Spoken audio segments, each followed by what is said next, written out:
তারাবির সালাতের রাকাত বিতর্ক এড়িয়ে চলুন। রাকাত নিয়ে বিতর্ক করবেন না। 8 রাকাত 20 রাকাত নিয়ে যে মারামারি এই দেশে, এটা শয়তানের ফন্দি। চিল্লায় বলেন, এটা কার ফন্দি?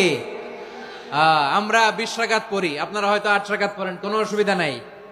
আমরা যারা 20 রাকাত আমরা পড়তেছি, আমরা 20 রাকাতের কথাই বলি। 20 রাকাত আমরা পড়বো আজীবন। সৌদি আরবে মক্কা মদিনায় 20 রাকাত পড়ে, কোনো অসুবিধা নাই। অন্যান্য মসজিদগুলো 8 রাকাত পড়ে, এই নিয়ে এদের মধ্যে মারামারি আছে? হ্যাঁ, এই জন্য রাকাত বিতর্ক এড়িয়ে চলবেন। প্রিয় ভাইয়েরা, আপনার আমল আল্লাহর কাছে কবুল হবে সংখ্যার বিচারে না উত্তমতার বিচারে? বলেন তো, সংখ্যার বিচারে না উত্তমতার বিচারে?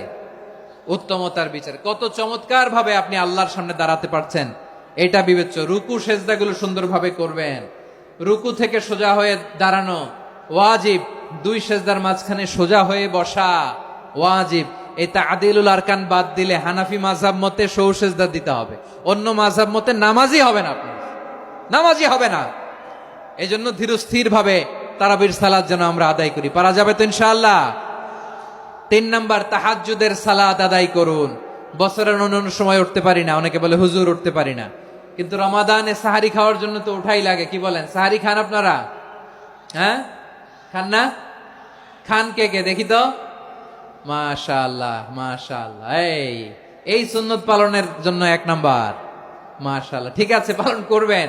আল্লাহর হাবিব বলেন, তাসাহহারু ফা ইন্না ফিস সাহুরি বারাকা। তোমরা সাহারি খেও, কেননা সাহারির ভেতরে বরকত ঢুকায় দিয়েছে কে?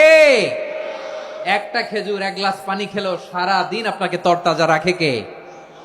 তো সাহারির জন্য যেহেতু উঠতেই হয়, সাহারি খাওয়ার আগে বা পরে 2 রাকাত 4 রাকাত তাহাজ্জুদ পড়া যাবে না? রব্বুল আলামিন বলেন, ওয়ামিনাল লাইলি ফাতাহাজ্জাদ বিহি নাফিলাতান লাকা আসা আইয়াবআসাকা রাব্বুকা মাকামান মাহমুদা। ও নবী, রাতের কিছু অংশ সময় তাহাজ্জুদের সালাত আপনি আদায় করবেন, কারণ এই তাহাজ্জুদ হলো আপনার জন্য নাফিলাতাল লাক, অতিরিক্ত ফরজ। আপনাকে মাকামে মাহমুদে অধিষ্ঠিত করবে কে?